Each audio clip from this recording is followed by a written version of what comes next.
Bongga ngang nagtapos. O, bonggang-bongga talagang nagtapos ang simula at wakas. Ang mga ka-80 natin diyan, kamahalima na talaga nag-aabang ng update sa ating mga sa Unbearable channel na mga activities. Eto na nga, grabe pala yung no SB19 2025 na simula at wakas world tour nila na nag-umpisa nga po last May 31 and June 1 dito sa Philippines, yung kick-off nila sa Bulacan yan. Na parehong sold out yan ha. Sinundan yan, isa-isahin ko na mga kamahalima ha. Sinundan yan nung June 29 sa Taipei, so sold out din. July 11 sa California, sa San Francisco, sold out din. July 13 sa Los Angeles, California naman, sold out din. Lahat sold out ha. And then July 18 sa Toronto, sa Ontario, Canada. July 20 sa Alberta, Calgary, Canada. Sa July 26 sa British Columbia, sa Vancouver, Canada. Sa July 27 sa Temecula, sa California uli ito, tama.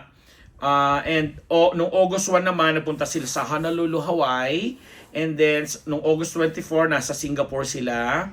September 13, Hong Kong. September 14, Hong Kong. 2 nights pala sila Hong Kong, no? September 24, sa Japan, sa Tokyo. At yung October 9 nila, supposedly sa Riyadh, na-cancel po yun. Yun lang yung only canceled show nila nitong 2025 sa Simula at Wakas World Tour, ha? And then, October 11, United Arab Emirates sila sa Dubai. Sa Qatar sila Doha no October 17. November 2, Bangkok. Yun yung pinag-usapan ng bonggang-bongga din, ano? December 5 sa Melbourne. And then Sydney, full house. Yung mga December 6 sa Sydney, December 12 sa New Zealand, Auckland. And nung December 14 nga po, yung katatapos lang nila sa Perth, sa Australia, na full house. Grabe! Ang ganda-ganda ng mga reviews at kung talagang mapapansin natin dun sa mga clips, sa mga reels na napapanood namin, kita mo ang pagitan lang, mga one day, tapos lilipat na naman sila. And yet, yung klase ng energy na ipinapakita nila, isinishare nila, ipinaparamdam nila sa mga nanonood, solid na solid. Hindi mo mararamdaman ng alam mo yon pagkapagod, nakikita yung mga hapis na muka. Kasi same faces, mga excited, mga energetic, alam mo yon. And syempre pa yung limang mga bebe natin, mula kay Stel, kay Pablo, kay Josh, kay Justin, kay Ken, ay talaga namang wow. O, di ba? Wow na lang ng wow. At eto na nga, nung nasa Auckland sila, ang ganda nung kanilang sinabi na, Auckland, you made the night truly feel like home. We still can't forget how everyone was singing along with us during the show. We were blown away by how warmly you welcome. Nasaan na yun? By how warmly you welcomed us. We came to New Zealand for the very first time.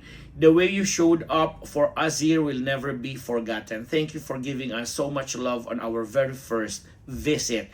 Tonight, we close the tour in Perth with a special announcement happening during the show. See you real soon. Eto na nga, nung nag-show na sila sa Perth, Australia, the group wrapped their Simula at Wakas World Tour at Red Hill Auditorium on Sunday. Nung nasa Australia sila, performing hits like Cream Zone and Go Up to a packed singing crowd. A screen message tied Simula, meaning start, to January 2026 and Wakas end to April 2026, fueling fan speculation about homecoming shows, new music, or a fresh chapter.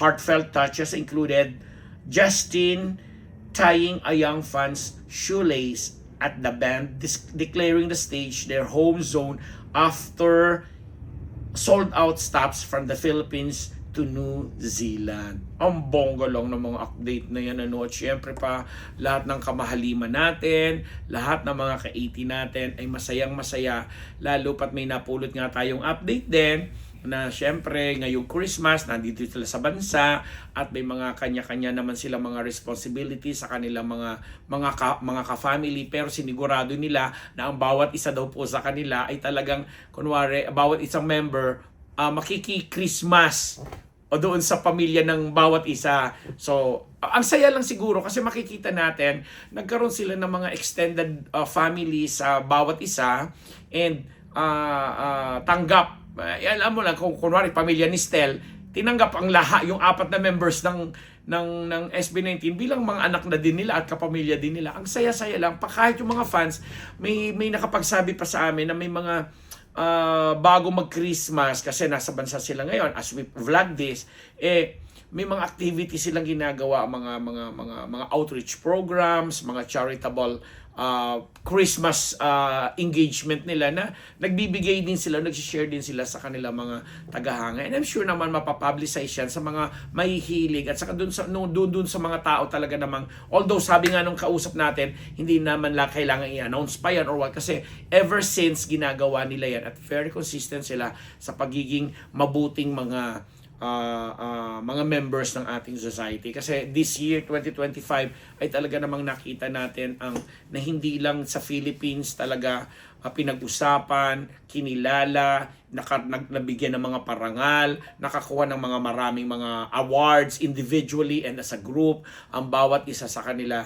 Kaya naman ang saya-saya kasi this 2026, don we're looking forward sa mga eksena pa na ipapamala sa atin ng bawat isa sa members ng SB19. Hopefully nga, sabi nga ng mga fans nila, hopefully bukod dun sa nagkaroon ng exposure si Stella at saka si Pablo sa The Voice Kids, yung the rest of the gang, meron pa, di ba, sina Justin na basali sa nagkaroon ng eksena dun sa Sangre. Sana nga daw may mga ganung katipong movies din silang, sa movie naman mapapanood yung SB19. And why not? 2026 maybe yun yung tamang year para sa kanila. Plus syempre pa pagdating sa mga endorsements, andiyan na nga. Eto nga lang ako, nagbumalik ako ng pagtitiwala ko sa GCash kasi nga sila na ngayon nag-endorse, di ba? At ang ganda-ganda ng mga yung Christmas nila, mga Christmas songs na umi-airing ngayon, yung mga ibang guestings, ang saya lang. Kaya mga ka-18, mga ka-SB19, kamahalima, na nagkapatuloy po nating suportahan ng SB19 kasi gaya namin dito sa Unbettable Channel, munting channel man kami, pero at least may mga subscribers po tayo na talaga namang sobra-sobra din ang mga ibinibigay na pagmamahal, pagsusuporta, pag-aayuda. Huwag tayong magsasawa kasi sabi ko nga, hindi sila nakakahiyang suportahan kasi since day one, hindi nagbabago ang kanilang mga ugali, hindi nagbabago ang kanilang pagtrato sa ating lahat. Very consistent sa pagiging mabuti, mabait, mapagkalinga, mapagmahal, very sporty, nakakatuwa, nakakaaliw, lahat na ng magaganda. Wala akong pangit na masasabi kasi totoo namang wala. And besides, pagwapo sila ng pagwapo. Ay! Yun na po. Ako ang inyong lingkod, ang Papa Unbettable Ambet Nabos. Papasalamat. Mga ka-18 kamahalima, Merry Christmas sa inyong lahat!